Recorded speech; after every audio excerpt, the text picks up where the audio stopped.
Anak Pak, jadi saya sangat mengagumi Pak Loh Keng Hong.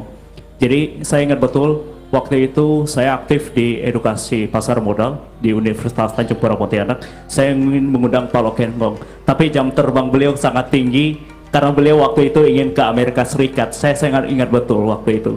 Jadi saya ingin bertanya, sebagai anak muda yang sudah berinvestasi dan juga saya melakukan edukasi, terutama ketika saya di kampus saya ingin minta dong saran Bapak untuk anak-anak muda, karena seringkali mereka ke distract.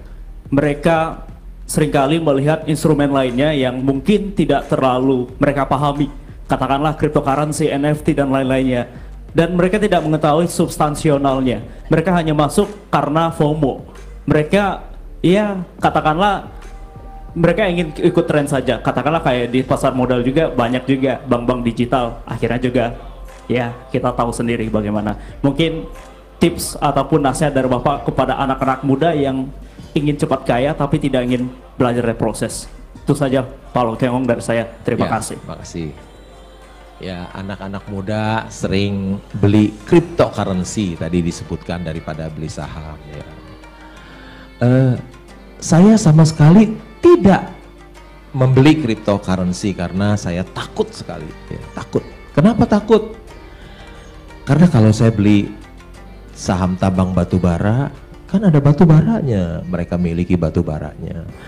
Kalau saya beli saham perusahaan kelapa sawit, kan ada kebunnya. Tadi saya sebut saya punya saham, kebunnya itu luasnya 4 kali negara Singapura loh. Coba susahnya nanam kelapa sawit itu. Ya. Kalau saya punya saham bank, kan bank itu mesin pencetak uang. Ya. Orang taruh duit bunganya kecil, orang pinjam dikasih mahal. Ya. Bank itu ada, kita beli saham bank ada asetnya, ada banknya. Kalau beli cryptocurrency asetnya apa? Ayo anak muda, kalau kita beli uang cryptocurrency asetnya apa? Gak ada loh. Kalau asetnya nggak ada, jangan-jangan bisa turun jadi 0 loh. Serem kan? Saya beli saham properti yang rugi, perusahaannya lagi rugi, tapi kan di dalamnya kalau saya hitung propertinya masih ada 20 triliun di dalam. Ya, masih ada asetnya properti 20 triliun. Jadi saya yang beresiko tinggi saya nggak berani beli. Hanya yang beresiko rendah saya beli. Yang hampir tidak ada resikonya saya baru beli. Karena aman buat saya. Tapi beli cryptocurrency kita nggak tahu itu aset yang menyertainya apa, kita nggak tahu, nggak ada. Serem banget jadinya. Kira-kira gitu ya. Tadi dosen nih dari Kalimantan, dari Pontianak.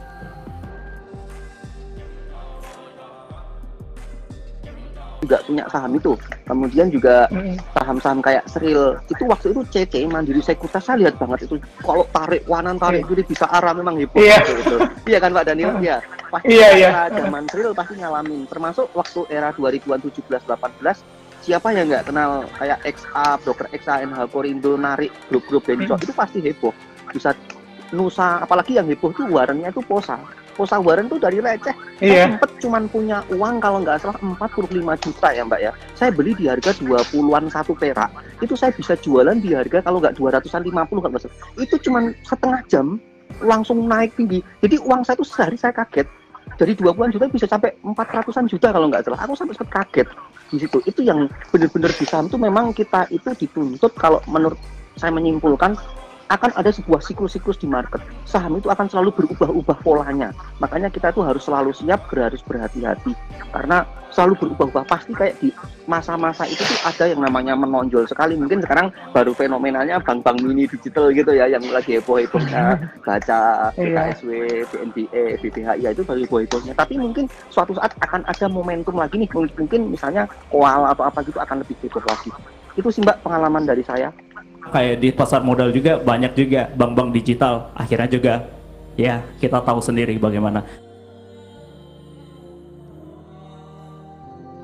Kayak di pasar modal juga banyak juga bank-bank digital, akhirnya juga ya kita tahu sendiri bagaimana. Kayak di pasar modal juga banyak juga bank-bank digital, akhirnya juga ya kita tahu sendiri bagaimana. Kayak di pasar modal juga banyak juga bank-bank digital, akhirnya juga ya kita tahu sendiri bagaimana. Kayak di pasar modal juga banyak juga bank-bank digital, akhirnya juga ya kita tahu sendiri bagaimana. Kayak di pasar modal juga banyak juga bank-bank digital, akhirnya juga ya kita tahu sendiri bagaimana. Kayak di pasar modal juga banyak juga bank-bank digital, akhirnya juga ya kita tahu sendiri bagaimana.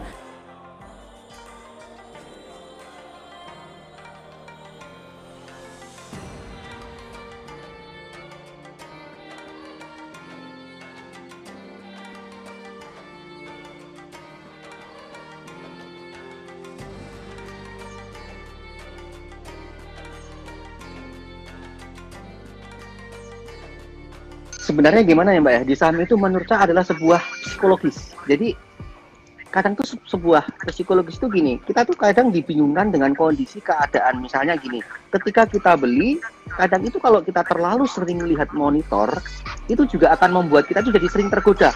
Duh, ini naik turun, pasti nanti akan ada rasa deg-degan, was-was, khawatir, itu pasti ada. Tetapi kalau memang kita misalnya kita tinggal terus, kita juga nggak akan tenang. Jadi memang bagi saya kuncinya sebuah trading di saham itu adalah kita memang mempunyai sebuah trading plan. Selain itu, kalau yang saya lakukan dan tips-tips untuk Anda ya memang kalau memang Anda menganalisa, kuatkan cara analisa Anda dan Anda harus punya sikap disiplin, ya sudah, memang kita harus siapkan itu semua Mbak. Artinya kita harus benar-benar manage apa yang kita beli.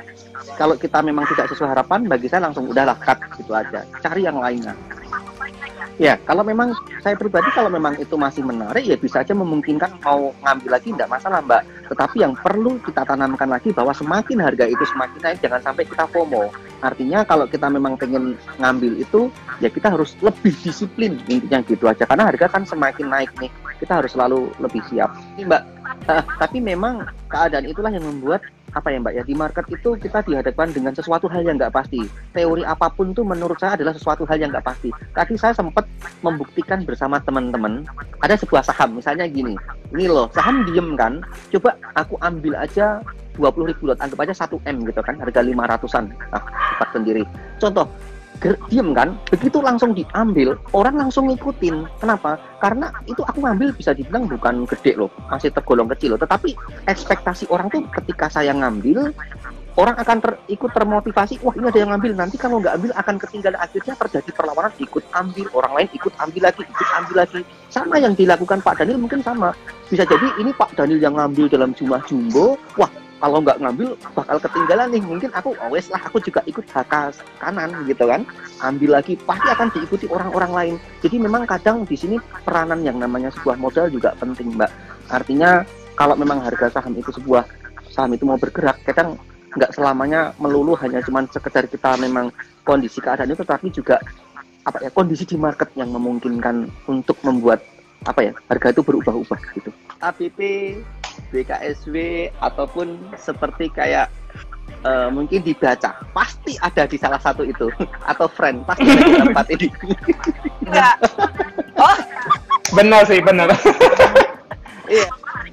Mas Bekti sih kayaknya friend, BBYB ya, terus BABP, iya, terus BKSW, gitu pasti baca. Iya, sama.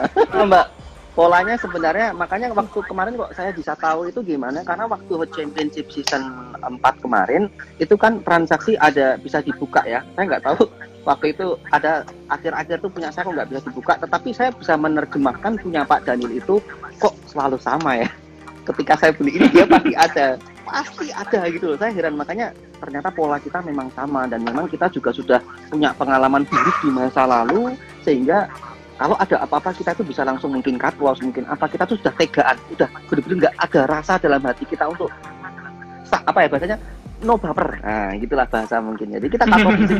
Pak Daniel saya juga tahu Pak Daniel, ini cut loss gede Pak Daniel, ini nggak kecil ini, ML nih, makanya gitu kan. Saya juga, tapi Pak Daniel udah biasa. begitu profit juga MM-an sama gitu. Jadi kita udah siap Mbak. Memang tahun-tahun dulu lah yang membentuk, bahkan kalau saya bisa bilang sekarang saya berterima kasih kepada masa lalu saya, di mana itu yang ternyata bisa membuat saya itu jadi kuat seperti sekarang. Gitu. Bener sih. Cuman saya ini masih sering juga gitu yang nggak tega mau cut loss gitu. Terakhir itu kan dulu-dulu itu saya suka nyimpen barang lipo ya, silo gitu. Silo itu saya pernah simpen dari modal 8.000 itu akhirnya jual di 3.500-an gitu. Wow.